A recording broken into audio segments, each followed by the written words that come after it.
হামলা পাল্টা হামলা অব্যাহত আছে। প্রাণহানি আর ক্ষয়ক্ষতির পরিমাণও বেড়ে চলেছে। ইসরায়েলের সঙ্গে এই উত্তেজনা কমাতে ইরানকে এখনই আলোচনা বসা উচিত বলে মন্তব্য করেছেন প্রেসিডেন্ট ডোনাল্ড ট্রাম্প। তিনি বলেছেন, আমি বলবো ইরান এই যুদ্ধে জিতছে না, তাই দেরি হওয়ার আগেই তাদের কথা বলা উচিত। আজ সোমবার G7 সম্মেলনের ফাঁকে কানাডার প্রধানমন্ত্রী মার্ক কার্নির সঙ্গে বৈঠকের শুরুতে ট্রাম্প এই কথা বলেন। এদিকে ইসরায়েলের প্রধানমন্ত্রী বেঞ্জামিন নেতানিয়াহু দাবি করেছেন, তেহরানের আকাশ বর্তমানে ইসরায়েলি বিমান বাহিনীর নিয়ন্ত্রণে রয়েছে। এবিসি নিউজকে দিয়ে এক সাক্ষাৎকারে তিনি আরো বলেছেন, ইরানের সর্বোচ্চ নেতা আয়াতুল্লাহ আলী খামেনিকে হত্যা করা হলে সংঘাত বাড়বে না, বরং শেষ হবে। সাক্ষাৎকারে নেতানিয়াহুকে প্রশ্ন করা হয়, খামেনিকে লক্ষ্যবস্তু করার চিন্তা আছে কিনা। জবাবে তিনি বলেন, আমরা যা প্রয়োজন তাই করছি, যদিও হোয়াইট হাউস থেকে এ বিষয়ে নিষেধ করা হয়েছে। অন্যদিকে ইরানি প্রেসিডেন্ট মাসুদ পেজেশকিয়ান বলেছেন, ইসরায়েলের সঙ্গে যুদ্ধের পরিধি বাড়াতে চায় না ইরান, তবে কোনো আক্রমণের সমান মাত্রায় পাল্টা জবাব দেবে। সোমবার তুরস্কের প্রেসিডেন্ট রিসেপ তাইয়েপ এরদোয়ানের সঙ্গে ফোন আলাপে প্রেসিডেন্ট পেজেশকিয়ান এই কথা বলেন। যদিও ইরানের পররাষ্ট্রমন্ত্রী প্রেসিডেন্ট ডোনাল্ড ট্রাম্পকে আহ্বান জানিয়েছেন, ইসরায়েলকে হামলা বন্ধ করতে বলেন। আপনার একটি টেলিফোনই পারে ইসরায়েলের হামলাটা বন্ধ করতে। ইসরায়েলের সঙ্গে চলমান এই সংঘাতে ইরান এককভাবে লড়ছে বলে মন্তব্য করেছেন লন্ডন ভিত্তিক চেতাম হাউস থিঙ্ক ট্যাঙ্কের মধ্যপ্রাচ্য বিষয়ক বিশ্লেষক লিনা খাতিব। তিনি বলেন, ইরান এখন একাই লড়াই চালিয়ে যাচ্ছে, তাদের পাশে কোনো আঞ্চলিক বা আন্তর্জাতিক মিত্র নেই। আল জাজিরার খবরে বলা হয়, খাতিবের মতে রাশিয়া ইরানকে সামরিকভাবে সাহায্য করবে না। তিনি বলেন, গত বছর ইসরায়েল রাশিয়া সরবরাহকৃত আকাশ প্রতিরক্ষা ধ্বংস করলেও মস্কো কোনো পদক্ষেপ নেয়নি। এমনকি ইরানের ঘনিষ্ঠ মিত্র সিরিয়ার সাবেক প্রেসিডেন্ট বাশার আল আসাদকে সরানো হলেও রাশিয়া সক্রিয় ছিল না। খাতিব আরো বলেন, রাশিয়ার সমর্থন হয়তো কিছু জোরালো বিবৃতি পর্যন্ত সীমিত থাকবে এবং তারা বরং মধ্যস্থতাকারী হিসেবে নিজেদের তুলে ধরতে চাইবে। তবে রাশিয়ার প্রেসিডেন্ট ভ্লাদিমির পুতিন ও তুর্কি প্রেসিডেন্ট রিসেপ তাইয়েপ এরদোয়ানের মধ্যে ইরান দিয়ে ফোন আলাপ হয়েছে। ফোন আলাপে তারা আঞ্চলিক পরিস্থিতি নিয়ে আলোচনা করেছেন বলে জানিয়েছে তুর্কি। দুই নেতার বৈঠকের পর এক যৌথ বিবৃতিতে জানানো হয়, ইরান ইসরায়েল বিরোধ অবিলম্বে বন্ধ হওয়া উচিত এবং এই সংকটে কূটনীতিকে গুরুত্ব দিতে হবে। এ বিষয়ে উভয় নেতা একমত হয়েছেন। এরদোয়ান বলেছেন, সংকট নিরসনের একমাত্র পথ হলো ইরানের সঙ্গে পারমাণবিক আলোচনা পুনরায় শুরু করা। রাশিয়ার পক্ষ থেকে বলা হয়েছে, পুতিন ও এরদোয়ান ইরানের বিরুদ্ধে ইসরায়েলের বল প্রয়োগের নিন্দা জানিয়েছেন। এদিকে দেশের ভিতর Los Angeles, Chicago, new York সিটির মতো ডেমোক্রেটিক শাসিত শহরগুলোতে ডিপোর্টেশন অভিযান জোরদার করার তাগিদ দিয়েছেন প্রেসিডেন্ট ডোনাল্ড ট্রাম্প। বিশেষ করে নো কিংস ডে র্যালিতে সক্রিয় অংশগ্রহণ এবং বড় শোডাউনের পর প্রেসিডেন্টের এই নির্দেশ এসেছে বলে ধারণা করা হচ্ছে। প্রেসিডেন্ট বলেছেন, মিলিয়ন মিলিয়ন অবৈধ অভিবাসীরা এই সিটিগুলো দখল করে আছেন। অন্যদিকে ডেমোক্রেটদের মধ্যে ক্রমান্বয়ে জোরালো হয়ে উঠছে সমন্বয়হীনতা। দুইটি বড় লেবার ইউনিয়ন এর মধ্যেই ডিএনসি ছেড়ে যাওয়ার ঘোষণা দিয়েছে। আর নিউ ইয়র্ক সিটিতে চলছে মেয়র পদে আগাম ভোট। আগামী 22 জুন পর্যন্ত এই ভোট চলবে এবং 24 জুন চূড়ান্ত ডেমোক্রেটিক প্রাইমারি নির্বাচন, যেখানে মূলত 11 জন ডেমোক্রেটিক মেয়র লড়লেও লড়াইটা হচ্ছে জোরান মামদানি এবং সাবেক গভর্নর অ্যান্ড্রু কুমোর মধ্যে। অর্থাৎ এই দুজনই যে কোনো একজন শেষ পর্যন্ত জিতে আসবেন। যেহেতু নিউ ইয়র্কের দুজন অতিথি আজকে আমাদের সঙ্গে যুক্ত হয়েছেন, তাই আমরা নিউ ইয়র্কের সিটি নির্বাচনের বিষয়টিও আলোচনায় রাখবো। সবাইকে স্বাগত জানাচ্ছি TVN 24 নিউজ নেটওয়ার্কের নিয়মিত আয়োজন আওয়ার ডেমোক্রেসি অনুষ্ঠানে। আপনাদের সাথে আছি আমি ইহসান জুয়েল এবং আমাদের সাথে বিশেষজ্ঞ অতিথি হিসেবে যুক্ত হচ্ছেন বর্ষিয়ান সাংবাদিক ও রাজনৈতিক বিশ্লেষক সৈয়দ মাহমুদুল্লাহ এবং নিউ জার্সির প্লেন্সবরো কাউন্সিলম্যান ডক্টর নুরুন নবী। আপনাদের দুজনকে স্বাগত জানাচ্ছি। সৈয়দ মাহমুদুল্লাহ, যে বিষয়টি দিয়ে শুরু করতে চাই, ইরান ইসরায়েল যুদ্ধ চলছে, হামলা পাল্টা হামলা চলছে। দুপক্ষই দাবি করছে তারা যথেষ্ট সক্রিয়ভাবে হামলা করছে, যদিও হিসেব বলছে, অর্থাৎ আপনি যদি সম্পদের ক্ষয়ক্ষতি, প্রাণহানি সবকিছু মিলে দেখা যাবে ইসরায়েলই সবচেয়ে সক্রিয়ভাবে এই যুদ্ধে টিকে আছে। এবং যেটি বলছিলাম যে চেটাম হাউসের একটি বিশ্লেষণ, যে ইরান এই যুদ্ধে পুরোপুরি একা, আঞ্চলিকভাবে একা, আন্তর্জাতিকভাবে একা, কাউকে আসলে ইরান তার পাশে পাচ্ছে না। এমন একটা যুদ্ধে ইরান কতক্ষণ আসলে টিকে থাকবে, কিংবা ইরানের সামরিক শক্তি ইসরায়েলকে প্রতিহত করার জন্য, ইসরায়েলে পাল্টা হামলা করার জন্য কতক্ষণ আসলে এই যুদ্ধের ময়দানে ইরান তাদের দাপট দেখাতে পারবে? খুব কম সময় ইরান যথেষ্ট মিসাইল ইত্যাদি আছে, ড্রোন আছে, এগুলো আছে, এগুলো দিয়ে কিছু, কিন্তু প্রথম হামলা থেকে শুরুতেই ইরানের বেশ অনেকগুলো মিসাইল ঘাঁটি ইত্যাদি সামরিক ঘাঁটি ধ্বংস করে দেওয়া হয়েছে, মিলিটারি কমান্ডারদেরকে মেরে ফেলা হয়েছে। ফলে তাদের অবস্থা কাহিল। এমনিতে যদি তাদের কিছু ধ্বংসও না করা হতো, ইরান ইসরায়েলের সমকক্ষ মোটেই না। ইসরায়েল একটা মিলিটারি সুপার পাওয়ার বলা চলে। আমরা সুপার পাওয়ার বলতে এখন যুক্তরাষ্ট্রকে ভাবি, চীনকে ভাবি, রাশিয়ার প্রায় 6,000 পারমাণবিক অস্ত্র আছে, তাদেরকে ভাবি। কিন্তু বস্তুত পক্ষে ইসরায়েল একটা সুপার পাওয়ার। ইসরায়েল সর্বাধুনিক অস্ত্র শস্ত্র তার আছে, যুক্তরাষ্ট্র তাদেরকে সাপ্লাই দিয়ে সর্বাধুনিক অস্ত্র এবং মিলিটারি টেকনোলজিতে, ওয়েপন্স টেকনোলজি তারা নিজেরাও কিছু ডেভেলপ করেছে এবং তারা কিছু কিছু সফিস্টিকেটেড অস্ত্র ইত্যাদি বিদেশে রপ্তানি করে। তাদের তুলনায় ইরান মোটেই দাঁড়াতে পারবে না। ইরান কিছু ক্ষয়ক্ষতি করছে, কিন্তু ইরানকে শেষ করতে পারবে। এখনো তো পর্যন্ত মাত্র প্রথম দিকে তাদের সামরিক নেতাদের হত্যা করা হয়েছে, তাদের কিছু নিউক্লিয়ার ওয়েপন্সের যে পারমাণবিক শক্তি কেন্দ্র যেগুলো তারা তৈরি করছিল, এনরিচমেন্ট ফ্যাসিলিটি গুলো, সেগুলোতে আক্রমণ করেছে প্রথম দিকে। কিন্তু তার পরবর্তী ইরান যখন পাল্টা হামলা শুরু করলো, তখন তারা ইরানের অন্যান্য স্থাপনাতে আক্রমণ করেছে, তেহরান রাজধানীর বিভিন্ন জায়গায় আক্রমণ করেছে, বিদ্যুৎ কেন্দ্রগুলোতে আক্রমণ করেছে, ওদের তেলের ডিপোতে আক্রমণ করেছে, তেল যে তারা এক্সপোর্ট করে সেগুলার বিভিন্ন কেন্দ্রে হামলা করছে। এইটা এখন পর্যন্ত এটাতে আছে। এর পরবর্তী পর্যায়ে তারা ইরানের শিল্প কারখানায় হামলা করতে পারবে। শিল্প কারখানা, সেতু, যেগুলো সেতু, তাদের ইনফ্রাস্ট্রাকচার বলতে যত জায়গায় যত বিদ্যুৎ কেন্দ্র আছে, যত অয়েল সাপ্লাই ডিপো আছে, যত ইন্ডাস্ট্রি আছে, যত ব্রিজ আছে, সব উড়িয়ে দিতে পারে। তারা যদি ইচ্ছা করে এক সপ্তাহের মধ্যে একদম সব গুড়িয়ে দিতে পারবে। তো তারা এত অস্ত্র কোথায় করবে? তাদের কাছে সর্বাধুনিক অস্ত্র আছে। সবচেয়ে পাওয়ারফুল যুদ্ধ বিমান যেটাকে বলা হয়, যুক্তরাষ্ট্রের কাছে যেটা তারা যুক্তরাষ্ট্র সাপ্লাই দিয়েছে, সেটা হচ্ছে F-35 বিমান এবং সর্বাধুনিক মিসাইল আছে। ফলে তাদের সাথে ইরান টিকে থাকতে পারবে না। তবে ইরানের কিছু ছিল, সেগুলা দিয়ে ইসরায়েলে হামলা করছে, কিছু কিছু ক্ষয়ক্ষতি তারা করতে পারছে, কিন্তু at the end of the day তারা এই একটা কথা। 2 নম্বর হচ্ছে আজকে এই যে কানাডাতে যে সম্মেলন হচ্ছে, উন্নত 7টি দেশ রাষ্ট্রের সম্মেলন, সেখানে একটা তারা স্টেটমেন্ট তৈরি ইস্যু করার কথা বলেছিল, দুই পক্ষকে যে অস্ত্র বিরতি করার জন্য, যুদ্ধ বিরতি করা, যুদ্ধ থেকে পারস্পরিক আক্রমণ থেকে বিরত হওয়ার জন্য। প্রেসিডেন্ট ট্রাম্প বলেছেন, যুক্তরাষ্ট্র বলেছে, প্রেসিডেন্ট ট্রাম্প বলেছেন তারা এটাতে স্বাক্ষর করবে না। তাহলে এখন ওই অবস্থাতেই আছে।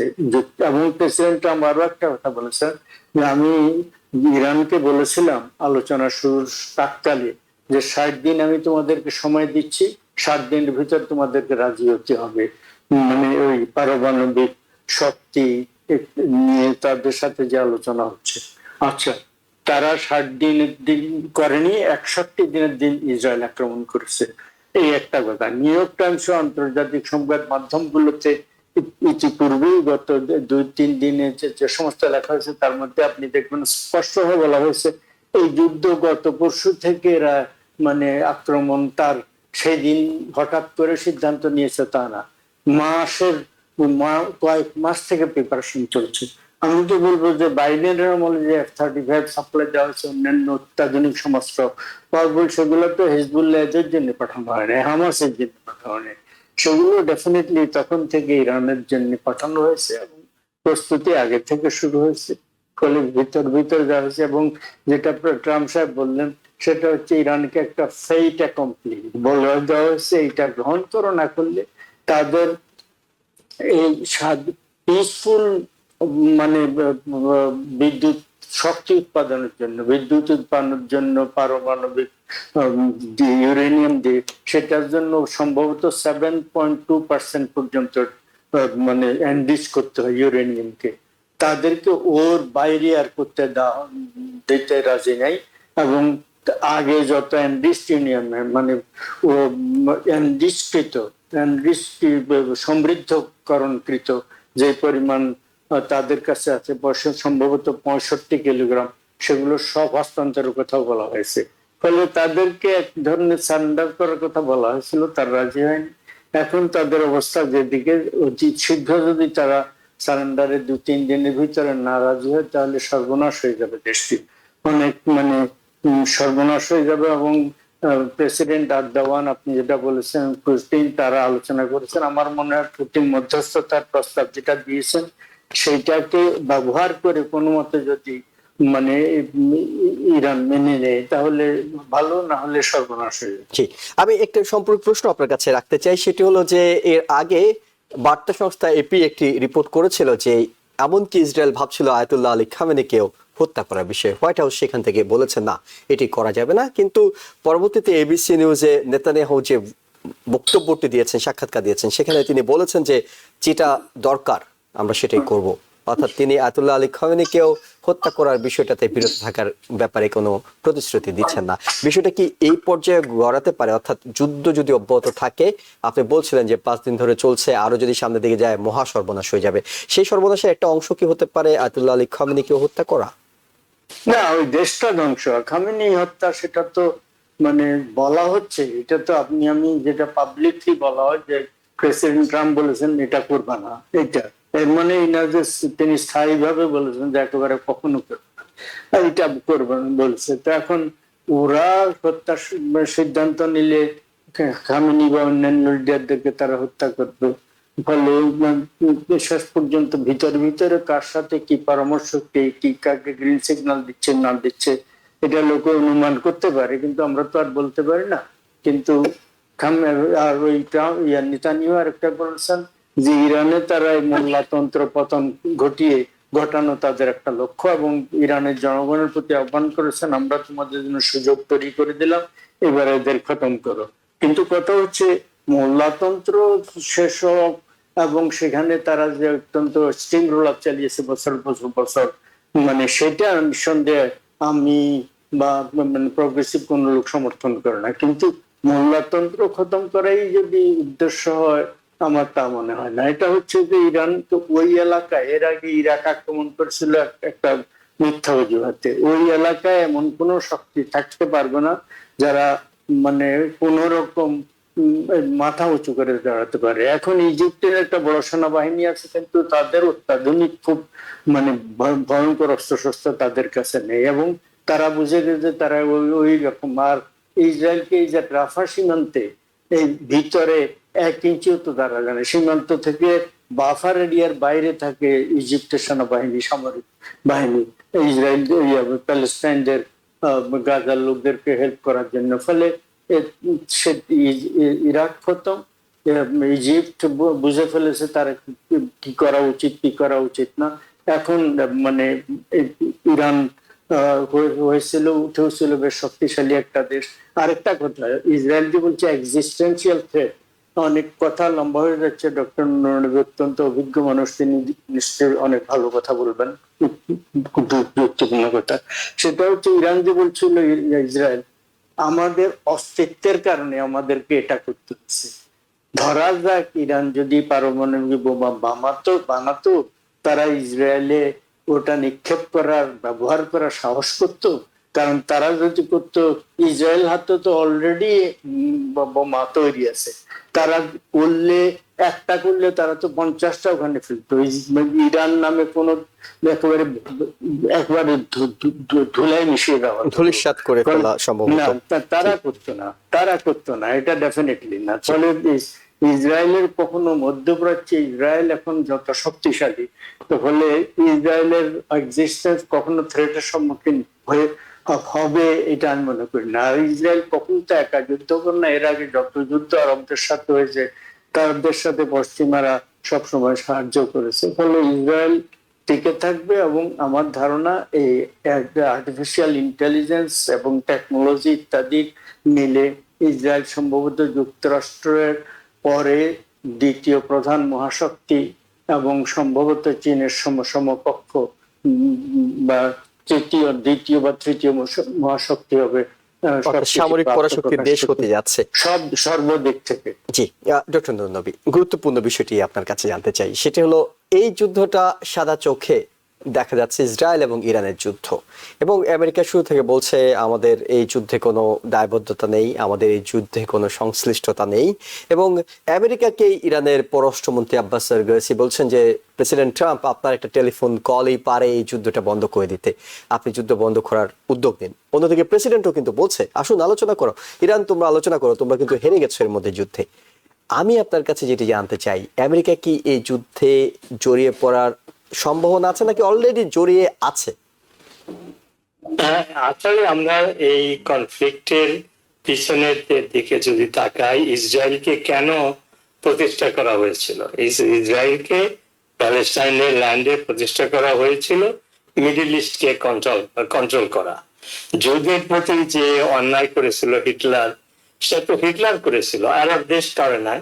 তো ওইখানে কেন এই স্টেটটা করা হয়েছিল? উদ্দেশ্য যে western country, specially America, England এবং তার সাথে ফ্রান্স, এরা মিলে ওই রিজনটাকে কন্ট্রোল করবে এবং ইসরায়েল হবে তাদের হাতিয়ার, ওয়েস্টার্ন কান্ট্রির হাতিয়ার। এবং ইসরায়েলের যে ফাউন্ডিং ফাদার যারা ছিল, তারা নেতানিয়াহুর মতো এরকম উগ্র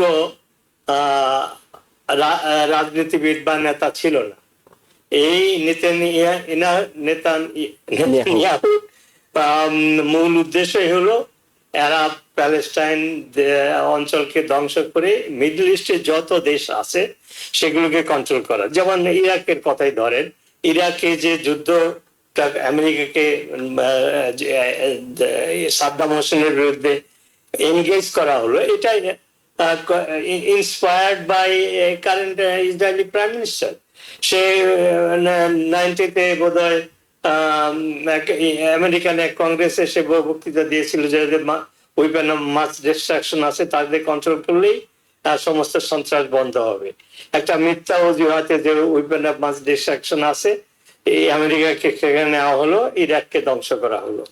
এবং আমেরিকার পলিসি যদি আমরা দেখি, তারা শর্ট টার্ম গোলের জন্য তারা তাদের যুদ্ধের নামে একটা অশুভ শক্তিকে সমর্থন করে, আলটিমেটলি তারা লং টার্ম পলিসিতে তারা পরাজিত হয়। যে ঘটনা ঘটেছে ভিয়েতনামে, সেই ঘটনা ঘটেছে আফগানিস্তানে, সেটা ঘটেছে ইরাকে, এখন ঘটতে যাচ্ছে সিরিয়াতে, এর আগে লিবিয়াতে হয়েছে। তো আমেরিকা তাদের যে পলিসি, যে হিজেমনি, ওয়ার্ল্ড হিজেমনি কন্টিনিউ করবে, এবং তাদের হাতের অস্ত্র হলো ইসরায়েল।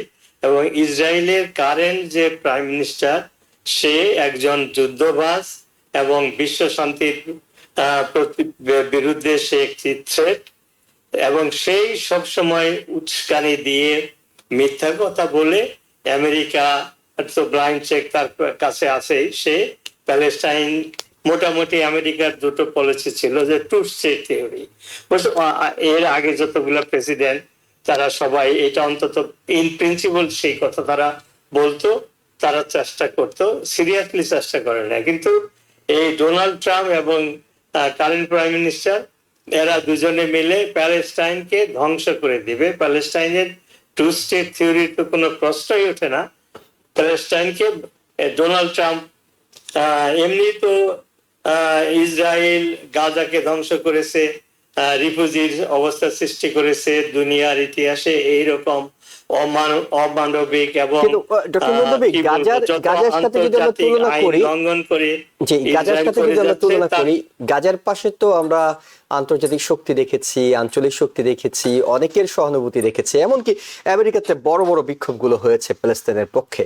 কিন্তু ইরান এতটা একা কেন?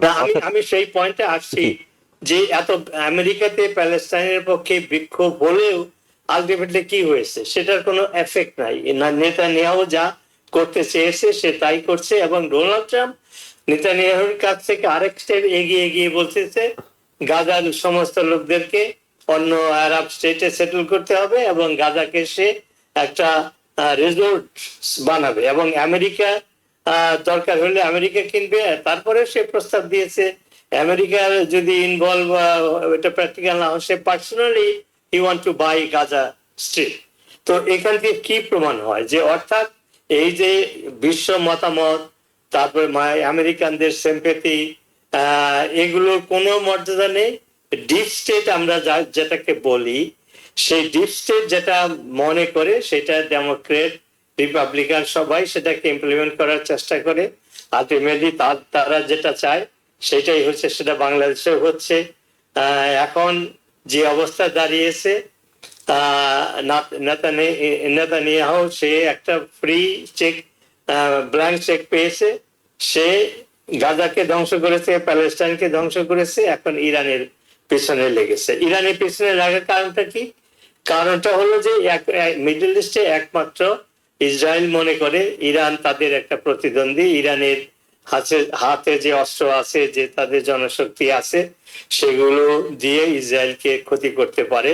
তো প্রথমত তারা কি, ইসরায়েল কি করবে আমেরিকার সাহায্যে? যে প্রক্সি, যে ইসরায়েলের যে প্রক্সি গুলা ছিল, হাজিবুল্লাহ, তারপরে কি বলে সিরিয়া, এগুলোকে ধ্বংস করেছে। এখন মিলিটারিলি ইরান হলো উইকেস্ট পয়েন্টে আছে এই হিজবুল্লাহর পরাজয়ের জন্য। এবং এর আগে যে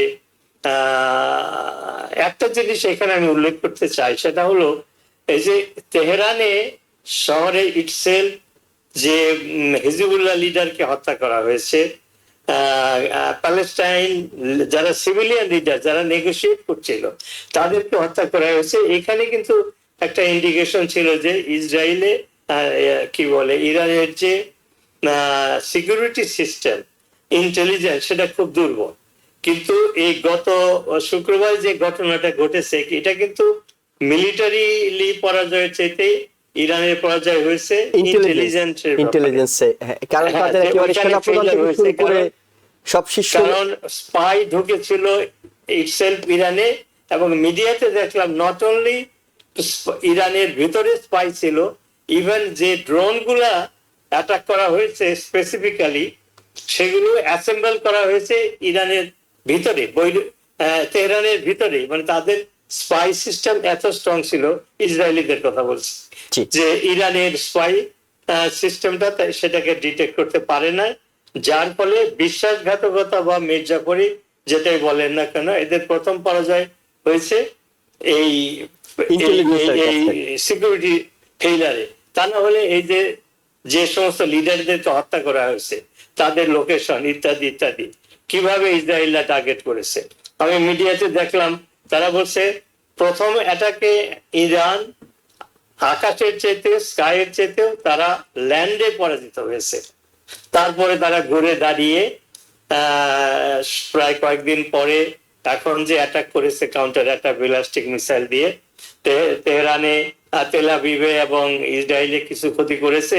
কিন্তু মাহমুদুল্লাহ ভাই যেটা বললেন, কিন্তু এই ফার্স্ট স্টেপে তারা ইসরায়েলের ক্ষতি করেছে সাবস্টেন্সিয়ালি, যেটা ওয়েস্টার্ন মিডিয়াতে আসে না। কিন্তু সাস্টেইনেবিলিটি যদি আমরা বলি, ইরান ইসরায়েলের বিরুদ্ধে টিকতে পারবে না, কারণ এই সফিস্টিকেটেড উইপন্স আমেরিকা থেকে মানে আনলিমিটেড সাপ্লাই রয়েছে। এবং নট অনলি দ্যাট, অস্ত্র ছাড়াও মেডিটেরিয়ানে ইসরায়েলের যে সমস্ত শিপ রয়েছে, সোলজার রয়েছে, যে সমস্ত ডিফেন্স সিস্টেম রয়েছে, সেগুলো দিয়ে সাহায্য করবে। আজকে মিডিয়াতে দেখলাম ইউকে এবং ফ্রান্সও তাদের নৌবাহিনীর তারা মেডিটেরিয়ানের দিকে নিয়ে যাচ্ছে। অর্থাৎ ইসরায়েলকে এই ওয়েস্টার্ন কান্ট্রি ইনক্লুডিং আমেরিকা, তারা যে কোনো ধরনের সাহায্য দিয়ে তাদেরকে রক্ষা করবে, প্রোটেক্ট করবে। কারণ ইসরায়েলের ইন্টারেস্ট হলো ওয়েস্টার্নদের ইন্টারেস্ট।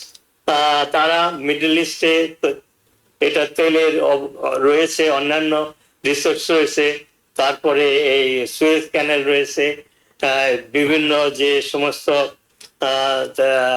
তাদের যে ইকোনমিক ইন্টারেস্টের জন্য যা রয়েছে সেগুলো রক্ষা করার জন্য ওয়েস্টার্ন কান্ট্রি যে কোনো কিছু ধরনের সাহায্য তারা করতে রাজি আছে। তো কাজেই অবস্থা খুবই ব্লিক। কি যে হবে এটা বলা মুশকিল, তৃতীয় যুদ্ধ বেজে যেতে পারে। জি, আসাদ মাহমুদুল্লাহ, এই যে কি যে হবে তৃতীয় বিশ্বযুদ্ধ, এই প্রসঙ্গটাই আপনার কাছে জানতে চাই। সেটা হলো প্রেসিডেন্ট ট্রাম্প বলছেন আলোচনায় আসো, এরদোগান, পুতিন সবাই বলছে আলোচনায় একমাত্র সমাধান। নেতানিয়াহুর পক্ষ থেকে আলোচনা বলা হচ্ছে না, তিনি কোনো আলোচনার কথা বলছেন না, তিনি বলছেন আমরা জিতছি, আমরা জিতে যাচ্ছি, আমরা আলোচনার বিষয়টা আসেনি। আমরা এর আগে ইউক্রেন, গাজা, প্যালেস্তাইন যুদ্ধ এইসবে আলোচনা শব্দটা শুনতে শুনতে এটা এখন একেবারে কানের মধ্যে খুব করে বাজে আর কি, যে আলোচনা। ইরান এবং ইসরায়েলের বিষয়টি, এটি কি লম্বা সময় ধরে হবে বলে আপনার কাছে মনে হয়, নাকি এটা আসলে একটা আলোচনার মধ্যেই আশা করা যায়, অনেকটা ভারত পাকিস্তানের মতো খুব দ্রুত সমাধান হবে বলে আপনি আশা করতে পারছেন?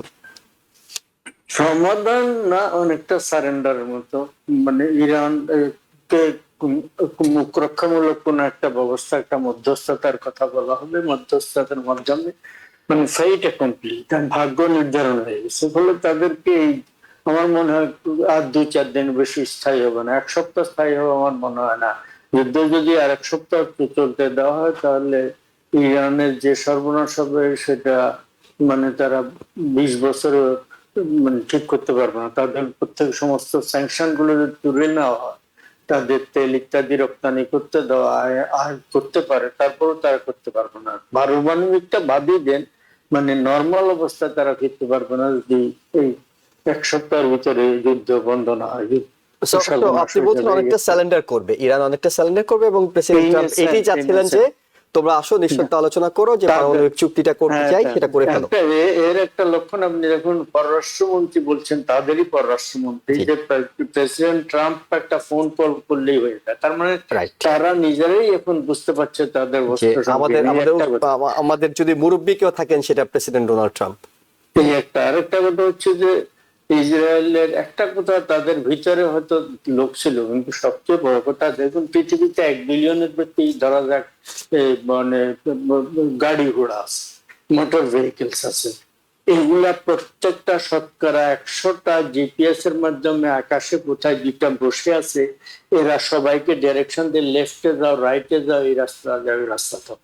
তার চাইতে হাইলি সফিস্টিকেটেড মিলিটারি ইন্টেলিজেন্স ওখান থেকে ধরার জন্য অনেকগুলো স্যাটেলাইট আছে, সেগুলো সর্বশেষ খবর, সর্বশেষ তথ্য, সর্বশেষ ছবি ইসরায়েলের হাতে আছে। ফলে কোন জেনারেলরা কোথায় যাচ্ছে, কে কার সাথে কথা বলছে, কোন নেতা কি বলছে, কি খাওয়ার তার জন্য কোথেকে আসছে, শতকরা 100 ভাগ। এই যে তো তাদের একটা হোটেলে যখন মানে একজন নেতাকে ইরানের হোটেলে মারা হলো কয়েক মাস আগে, প্রায় 1 বছর হয়ে গেছে, হোটেলে একটি পার্টিকুলার কক্ষ কোন জায়গা আছে সেটা পুরো হোটেলটা ভাঙেওনি, ভাঙারও দরকার হয়নি। ফলে এটা আমাদের ভিতরের লোকরা তাদের খবর দিয়েছে, অসম্ভব না, কিন্তু হচ্ছে সবচেয়ে আলট্রা সফিস্টিকেটেড তাদের নিজেদের আছে, তাদেরকে সাপ্লাই দেওয়ার অন্যরা আছে। ফলে একদম তাদের মাল্টি লেভেল ইন্টেলিজেন্স আছে, মাল্টি লেভেল চোখ, আই এন্ড ইয়ার্স, এগুলো তাদের আছে। ফলে তাদের সাথে ইরান কিচ্ছু করতে পারবে না। ইরান না, মানে আমার ধরা যাক, আমি একবার একটা উদাহরণ দিই, ব্রিটেন বা ফ্রান্স ইসরায়েলের সাথে পারবে না। জি, অনেক ধন্যবাদ আপনাদের দুজনকে। আমরা একটা ছোট বিরতিতে যাচ্ছি, বিরতির পর আমরা দর্শক ফিরছি, আমাদের সঙ্গে থাকুন। আবারও স্বাগত ডেমোক্রেসি অনুষ্ঠানে। আমাদের সাথে যুক্ত আছেন বর্ষীয়ান সাংবাদিক ও রাজনৈতিক বিশ্লেষক সৈয়দ মাহমুদুল্লাহ এবং new jersey প্লেন্সব্লোর councilman doctor Nurun নবী। আপনাদের দুজনকে আবারও স্বাগত জানাচ্ছি। ডক্টর নুরুন নবী, আমরা দেখেছি যে আইসের অভিযানকে কেন্দ্র করে লস অ্যাঞ্জেলেসে কি একটা লঙ্কা কাণ্ড ঘটে গেল, এবং এর পরবর্তীতে নো কিংস ডে প্যারেড দেখেছি পুরো আমেরিকা জুড়ে হয়েছে, এবং সেটাকে প্রতিরোধ করার নানা চেষ্টা করা হলো। প্রচুর সংখ্যক মানুষ রাস্তা নেমে এসেছিলেন এবং তারা আসলে নো কিংস প্রতীকী অর্থে সেটি বুঝিয়েছেন। এই মুহূর্তে যে খবরটি সেটি হলো যে প্রেসিডেন্ট ডোনাল্ড ট্রাম্প বলেছেন ডেমোক্রেটিক শাসিত যে সিটিগুলো আছে, বিশেষ করে Los Angeles, Chicago, new York city যেটিতে আমরা থাকছি, সেই জায়গাতেও অভিযান জোরদার করতে বলেছেন। এবং এই অভিযান জোরদারের পিছনে অনেকে মনে করছেন যে নো কিংস ডে প্যারেডে কিংবা নো কিংস ডেতে র্যালিগুলোতে প্রচুর মানুষ হয়েছে, এটাও একটা বড় ধরনের বিষয় হতে পারে। অভিবাসীদের জন্য নতুন করে কি কোনো আতঙ্ক তৈরি হতে যাচ্ছে? আতঙ্ক হবে, কারণ ডোনাল্ড ট্রাম্প নির্বাচনের ম্যানিফেস্টোতেই বলেছিল সে অ্যান্টি আমেরিকান পলিসি সে ইমপ্লিমেন্ট করবে, এবং সেটাই সে করছে। কাজেই সারপ্রাইজ হওয়ার কিছু নাই, এবং অনেক ইমিগ্রেন্ট কমিউনিটি তাকে সাপোর্ট করেছিল এই অ্যান্টি ইমিগ্রেন্ট পলিসি এবং জানা এখনো সত্ত্বেও। সাপোর্ট করছে, এখনো সবচেয়ে পপুলার এজেন্ডা হিসেবে এখনো আছে। করছে। এটার কারণটা হলো আমার মোটামুটি আমি এটা নিয়ে একটু চিন্তা ভাবনা করেছি। সেটা হলো যে ইকোনমিক কারণ, অর্থাৎ যে ইমিগ্রেন্ট, মনে করেন হিসপ্যানিক ইমিগ্রেন্ট যারা আগে এসেছে, তারা সুযোগ সুবিধা ভোগ করতেছে, তারা চায় না নতুন ইমিগ্রেন্ট, হিসপ্যানিক ইমিগ্রেন্ট আসুক। এই কারণে তারা এই ডোনাল্ড ট্রাম্পের এই পলিসি গুলো সাপোর্ট করতেছে। কিন্তু আলটিমেটলি অবাস্তব এবং যে প্রস্তাব, যে পলিসি ডোনাল্ড ট্রাম্প গ্রহণ করেছে, এটা আমেরিকার জন্য ক্ষতিগ্রস্ত হবে। কারণ এইখানে যে সমস্ত জবগুলো মিনিমাম ওয়েজে যারা করে, আমেরিকান সাধারণ, বিশেষ করে হোয়াইট আমেরিকানরা এই জবগুলো করবে না। এগুলোই করে ইমিগ্রেন্ট যারা হয় লিগালি অথবা ইলিগালি, অথবা যাদের কোনো স্কিল নাই, এরকম ইমিগ্রেন্টের সংখ্যা বেশি, তারা এই কাজগুলো করে, স্পেশালি সার্ভিস ইন্ডাস্ট্রিতে, এগ্রিকালচার ফিল্ডে। তো যখনই এই লোকগুলোকে আমেরিকা থেকে সরানো হবে, আর মানবিক দিক তো আছে, যে একই ফ্যামিলি। এটি সরকার বুঝতে পারছে, 3টি সেক্টরে এর মধ্যে অভিযান চালানো, রেস্টুরেন্ট এবং ফার্ম গুলোতে বন্ধ করে দেওয়া হয়েছে। কিন্তু টার্গেট করা হচ্ছে, নতুন করে যে টার্গেট লিস্ট করা হচ্ছে সেটা হলো ডেমোক্রেট অধ্যুষিত সিটিগুলো, এবং যেগুলো সেন্ট্রাল সিটি হিসেবে। সেটাও একটা ডিসক্রিমিনেশন, কারণ প্রেসিডেন্ট তো সারা দেশের প্রেসিডেন্ট, সব স্টেটের জন্যই সে ডেমোক্রেটিক স্টেটের এক পলিসি আর নন ডেমোক্রেটিক বা রিপাবলিকান স্টেটের আর পলিসি, এটা তো আনফেয়ার, এটা তো ডেমোক্রেটিক প্রিন্সিপালের মধ্যে পড়ে না। কিন্তু অর্থাৎ ডেমোক্রেটরা কি করছে? যখন এই নো কিংস ডে র্যালি হলো, হাজার হাজার মানুষ রাস্তা নেমে এসেছে, ডেমোক্রেটদের ডাকে তো আসছে না। অর্থাৎ ডেমোক্রেট, আমি নিজের দলকে সমালোচনা করতে বাধ্য হচ্ছি। সেটা হলো যে ডেমোক্রেটিক কারেন্ট কোন ইউনিফর্ম লিডারশিপ নেই, ইউনিফাইড লিডারশিপ নেই, বিভিন্ন সেকশন, বিভিন্ন গ্রুপে তারা বিভক্ত। যেমন লেবার ডেমোক্রেটিক পার্টির একটা বড় বেস ছিল, আপনি উল্লেখ করেছেন ইন্ট্রোডাকশনে, যে তারা বেরিয়ে গেছে ডিএনসি থেকে। তো এটা একটা খারাপ ইন্ডিকেশন। এছাড়া একটু পার্সোনালিটি লাগে, লিডারশিপও লাগে। বর্তমানে এমন কোন সেন্ট্রাল লিডার নেই যে সবার পক্ষে কথা বলতেছে। বিভিন্ন সেকশন রয়েছে, কংগ্রেশনাল লিডার রয়েছে, পার্টি লিডার রয়েছে, তারপরে যেমন গভর্নর রয়েছে, ক্যালিফোর্নিয়ার গভর্নর, এক একজন এক এক সুরে কথা বলছে, যার ফলে তারা এই ডোনাল্ড ট্রাম্পের যে বিরোধী যে শক্তিটা, যেমন এই যে র্যালিটা হয়ে গেল, সেটাকে তারা ইউটিলাইজ করতে পারেনি। এটা নিয়ে পার্টির ভিতরে আলোচনা হচ্ছে। তো আশা করি তারা একটা পলিসি স্টেটমেন্ট নিয়ে আসবে এবং ইউনিফাইড লিডারশিপ তারা দেখাতে পারবে, যার ফলে ডোনাল্ড ট্রাম্পের এই আনডেমোক্রেটিক এবং অ্যান্টি ইমিগ্রেন্ট যে পলিসি গুলো, সেগুলো বিরোধিতা করার জন্য তারা একটা সঠিক ডিরেকশন দিবে বলে আমি আশা করি। সৈয়দ মাহমুদুল্লাহ, আপনার কাছে জানতে চাই আপনার সিটির খবর। অর্থাৎ সেখানে ডেমোক্রেটিক লিডারশিপ নিয়ে একটা যুদ্ধ চলছে। সেটা হলো যে আগামী 24শে জুন ডেমোক্রেটিক প্রাইমারি চূড়ান্ত দিন, আগাম ভোট চলছে।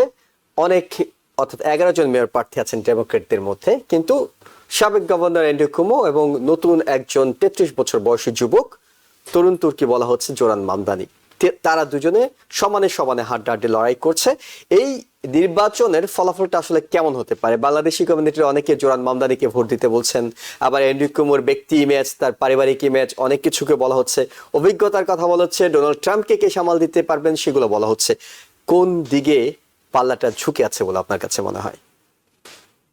এখনো পর্যন্ত বলা মুশকিল। নিউ ইয়র্ক টাইমস মানে একটা ডাইরেক্টলি কাউকে এন্ডোর্স করেন, অন্যান্য সময় তারা করে, এবার না করে তারা খুব কৌশলে বিভিন্ন প্রার্থী, বিশেষ করে প্রধান কয়েকজন প্রার্থীর মানে দুর্বলতা এবং স্ট্রেংথ এটা তুলে ধরেছে। তো কোমর সেক্সুয়াল অভিযোগ তার বিরুদ্ধে, এবং মানে করোনার সময় যে সমস্ত বৃদ্ধাশ্রম ছিল সেখানে লোকদের অবহেলা হয়েছে, অবহেলার কারণে ঠিক মতো যত্ন নেওয়া হয়নি বলে তার টেক কেয়ার করেন বলে তারা মারা গেছে, সেটাকে তিনি উপেক্ষা করেছেন। ফলে তিনি যদিও এমনি পাবলিক ইয়েতে ফেসে এসে অনেকে প্রশংসা করিয়েছেন নিউ ইয়র্ক টাইমস এর মধ্যে, সেক্ষেত্রেও তার ব্যর্থতা এই একটা, আর যৌন কেলেঙ্কারির অভিযোগ ইত্যাদি এটা একটা। ফলে তার অভিজ্ঞতা আছে এটার কথা বলা হয়েছে, কিন্তু এট দি সেম টাইম তার দুর্বলতার গুলো স্পষ্টভাবে তুলে ধরা হয়েছে। আর জোহরান মামদানির কথা বলা হয়েছে, 33 বছরের যুবক, তার অভিজ্ঞতা নেই, এবং কি যে সমস্ত প্রস্তাব করছেন মানে যেমন রেন্ট ফ্রিজ করা, একেবারে এর থেকে আর বাড়াতে পারবে না এইরকম। তো এরকম করলে মানে বাড়িঘর কমে যাবে, লোক ল্যান্ডলর্ডরা বা যারা ইনভেস্টার তারা ঘর বাড়ি বানাবে না, মানে এই ধরনের তার অনেকগুলো প্রস্তাবকে তারা অবাস্তব বলেছেন। সবচেয়ে গুরুত্ব দিয়েছেন তার কোন রকম অভিজ্ঞতা নেই, একেবারে অল্প লোক। নিউ ইয়র্কের মতো একটা বিশাল শহর, এটা চালানোর জন্য, পরিচালনার জন্য যে দরকার নেই। তারপরে তারা উল্লেখ করেছেন ব্র্যাড ল্যান্ডারের কথা। তিনি হচ্ছেন কন্ট্রোলার, তিনি সেই পদে আছেন অলরেডি, এবং তিনি অভিজ্ঞ লোক, তার প্রস্তাব ইত্যাদি মানে ভালো। ফলে তার যোগ্যতা সম্পর্কে ইনডাইরেক্টলি বলা চলে, প্রায় ডাইরেক্টলি আপনি বলেন, বলা হয়নি আমরা এন্ডোর্স করছি। তিনজন মধ্যে তারা তৃতীয় ব্যক্তি ল্যান্ডারকে মানে নিউ ইয়র্ক টাইমস করছে। ঘটনা কোন দিকে গোড়া মুশকিল, শেষ পর্যন্ত তিনি না প্রাইমারিতে যেতে যান, কিন্তু এই পর্যন্ত সমস্ত মানে আগাম যে সমস্ত জনমত জরিপ হচ্ছে তাতে বলা হচ্ছে কোমো উইন করে যাবেন, এবং কোমো উইন না করে মামদানি উইন করার সম্ভাবনা আমার কাছে একেবারে অসম্ভব মনে হয়। কারণ হচ্ছে ধরা যাক মামদানি কারা সমর্থন, তরুণরা সমর্থন করছে, তিনি একটা ঢেউ তুলেছেন, প্রগ্রেসিভ কথাবার্তা বলছেন, তার পক্ষে মানে আলেকজান্ডার ওকাসিও কোর্টেস মতো বিশিষ্ট কংগ্রেসম্যান তিনি সমর্থন দিয়েছেন, এইটা ওইখানেই। কিন্তু ট্রেড ইউনিয়ন গুলা তাকে সমর্থন দেয়নি, তাকে সমর্থন দেয়নি হিসপানিক ককাস, তাকে সমর্থন দেয়নি আফ্রিকান আমেরিকান ককাস। তারা সবাই আফ্রিকান আমেরিকান ককাস মানে যাচ্ছে কোমর পেছনে, হিসপানিক ককাস মানে যারা ডেমোক্রেটিক পার্টি আছে তারা ওইদিকে বুঝছে। ফলে বস্তুতপক্ষ এবং যে জুইশ যে মানে অত্যন্ত স্ট্রং লবি আছেন তার নিশ্চয়ই হয়তো অনেকে ব্র্যাড ল্যান্ডার পক্ষে যাবেন। ফলে মানে মামদানি ঢেউ তুলেছেন, ওই ঢেউ পর্যন্তই থাকবে। আমার মনে হয় at the end of the day সম্ভবত কোমো উইন করে যাবেন, আর কোমো যদি প্রাইমারিতে জিতে যান তিনি মেয়র নির্বাচিত হবেন বলে ধারণা করা হচ্ছে। ডক্টর নুরুন নবী, খুব বেশি সময় হয়তো পাবো না আপনার কাছেও, আপনি পাশের আমি সংক্ষেপেই বলবো।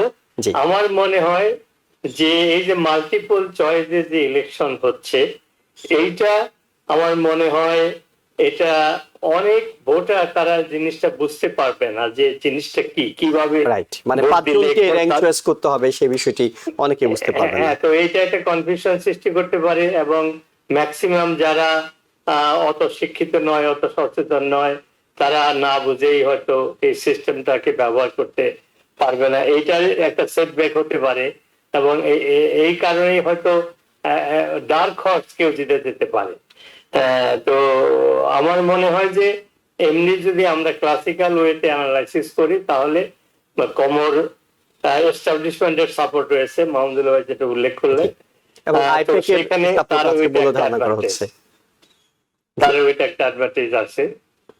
কিন্তু ক্রস এন্ডোর্সমেন্ট, ডক্টর নুরুন নবী, ক্রস এন্ডোর্সমেন্ট যেটি মাইকেল ব্ল্যাক এবং ব্র্যাড ল্যান্ডার জোরান মামদানিকে করছেন, সেটার কোনো সাপোর্ট কিংবা সুবিধা তিনি পাবেন কিনা, কি মনে হয়?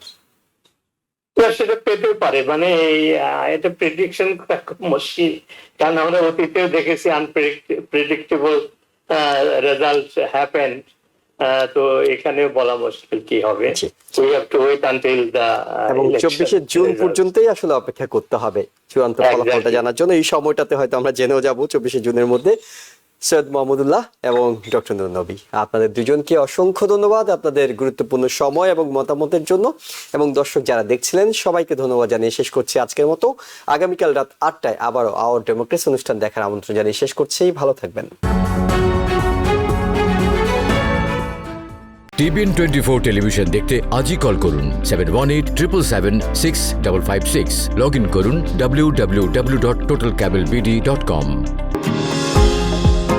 নিউ ইয়র্ক থেকে সম্প্রচারিত TBN 24 টেলিভিশন বিশ্বজুড়ে বাঙালির কণ্ঠস্বর।